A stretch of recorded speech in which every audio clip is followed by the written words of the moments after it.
So, considering we haven't had that many good horror movies over the year, it gives me great pleasure and satisfaction to say that Nosferatu was amazing.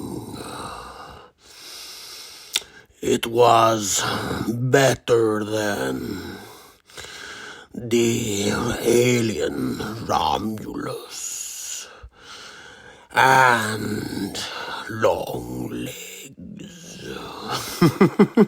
In my humblest opinion. Yeah, it was awesome. Nosferatu was fantastic. I mean, congratulations, Robert Eggers. Everything he's done so far has been great. You had The Witch, The Northman, The Lighthouse, all of those. I was surprised he didn't call this The Nosferatu, but still, this was, I guess his passion project. And I'm so glad he was able to get it done because it was awesome. I loved it.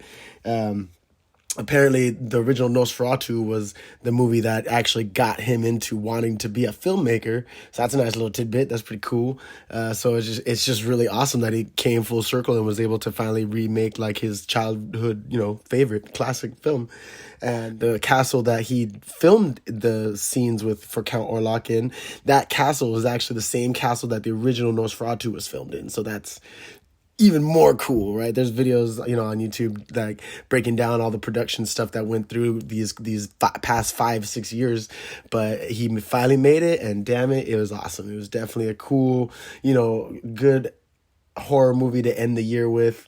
I mean, I guess Long Legs and Cuckoo, a lot of these movies that came out, weren't scary, they weren't good, or they were just people. Trap and Heretic were two movies that were so hyped up to be nothing, just people that are just just a regular killer. It's just the setting, or it's about religion. I mean, my favorite movie of the year was The Substance, right? I mean, that was awesome body horror, came out of nowhere. It's got the beautiful Margaret Qualley and Demi Moore. I mean, it's just total awesome, take homage to just old school body horror, like The Fly and shit. And then of course Terrifier 3, because it's, ringing out the Terrifier franchise, even though they're supposedly going to make another one. So kudos Damien. But, those are horror movies, right? And so I knew Nosferatu wasn't going to be horror-esque, but damn, it was pretty frightening and scary. And there were certain scenes that were definitely messed up, and it just damn. But it was a fantastic movie, and I'm so thrilled that it was made. And I don't like vampires. I'm through with vampires. I finally saw Abigail, and that ending was outrageous, so it's next year, I don't want to see any more vampire movies. I'm so glad that Werewolves came out, because it was just a breath of fresh lore, but next year, no more vampires. Blade is already canceled.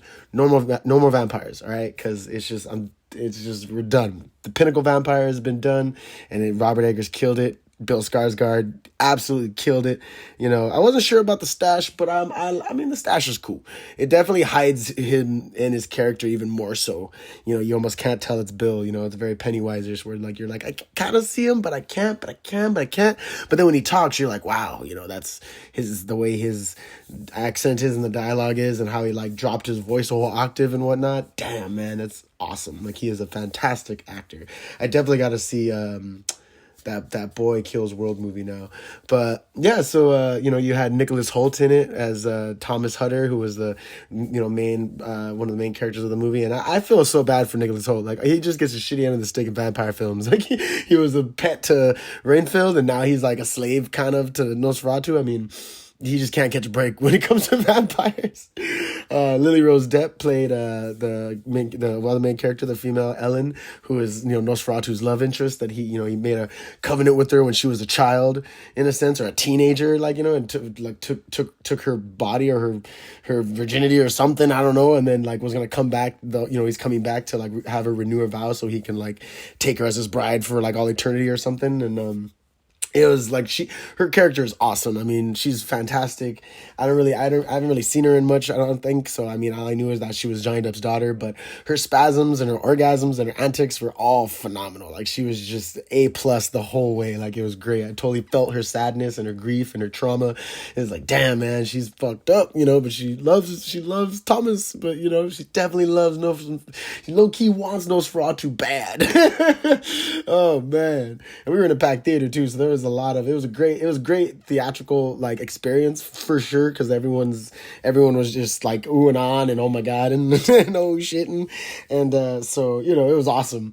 But her scenes in particular definitely got the crowds going.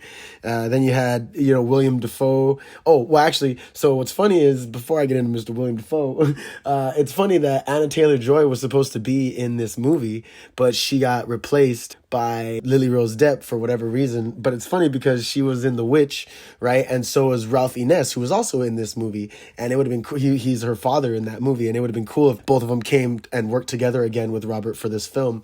Because it's almost making him the Wes Anderson of sci-fi horror movies. And it's kind of cool. But instead of getting Anna Taylor-Joy, he ended up getting Aaron Taylor-Johnson. So that was kind of interesting that he had that little swap of ATJs there, one ATJ for another. And Aaron Taylor-Johnson played this character Frederick, and he was awesome, right? He was phenomenal. His accent and his British swag for that was great. His hair, his stash, loved all of it. I would just say that I still don't see him as James Bond. He could play a random character. He could play random Vitruvian characters. He could play Victorian characters or whatever. But I just do not see him as James Bond. You can make him a villain. You can make him a cool henchman like in Bullet Train. But I just don't see him as James Bond. It's just not. I just feel like it's not quite right. But this was the perfect role for him again. Like, he just did it. He nailed it. It was awesome. I totally feel for his character, like his wife Anne in the movie. Like, man, they go through some shit, and it's like, I wouldn't even spoil it because it's just so like, oh, you just gotta watch it and like, oh, just Papa, no, oh, it's so sad.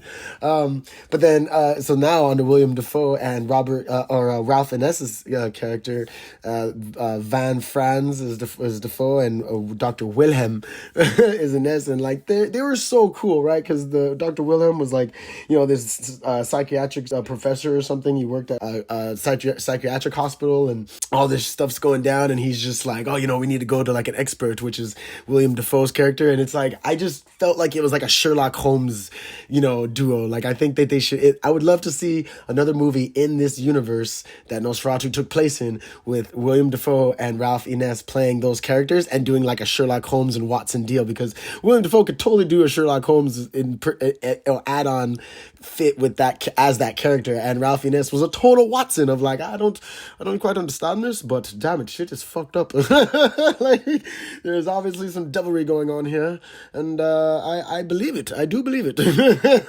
So that was awesome. It was just a really cool mix of like just different genres within this film of just emotion and vampire lore, per se.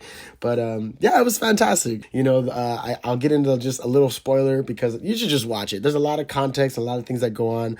I don't even want to explain the plot, but at the end of the movie, right, if you don't want to hear it, just stop now. But at the end of the movie, the wife, like I said, does beat Nosferatu, but that's because she like sacrifices herself. She agrees to sleep with this like nasty like 800-year-old vampire, and it's hilarious because he's on top of her, and like they even hear the squishes, right? And like in the theater, people were like, oh no, she's sleeping with him, and it was just so funny, right? And like he's like getting it, and then he starts like sucking on her and like sucking blood, like draining her and shit, and it was just super funny, right? Like he's draining her, and he looks up and he sees that the sun is rising, and he's like, oh shit, I should go.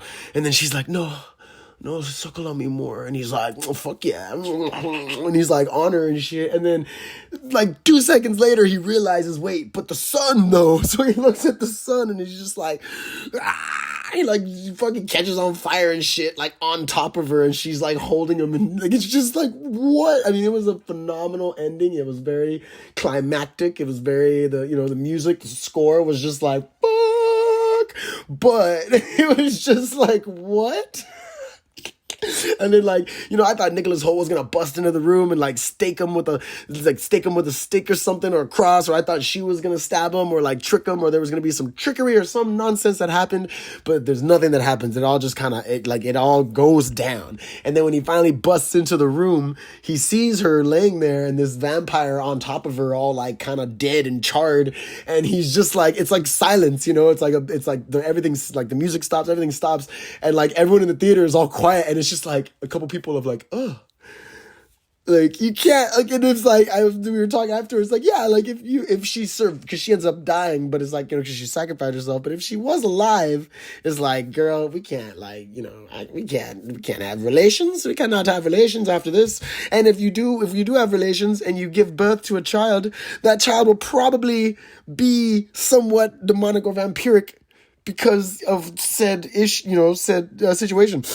It was just outrageous, but it was a great movie, like all the way through, start to finish. Definitely keeps you enthralled. It's all the little twists and turns of what's going on, and like, you know, I mean, I guess it's not really like twists and turns. It's more or less the story is very linear, but it was a great film. It was awesome. I definitely suggest you guys watch it. I'm done with vampires for now. Hopefully, you know, Hollywood is too for a minute. Let's just work on that Frankenstein movie or whatever that's supposed to come out, Guillermo del Toro's Frankenstein or something, and Bride of Frankenstein or whatever. Like, let's just do the other monsters. I'm tired of vampires.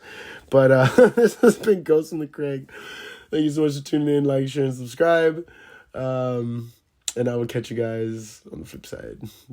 Until next time. Oh, and Happy New Year, because New Year's is like a couple days away, right? Yeah. Happy New Year's, everybody. Peace.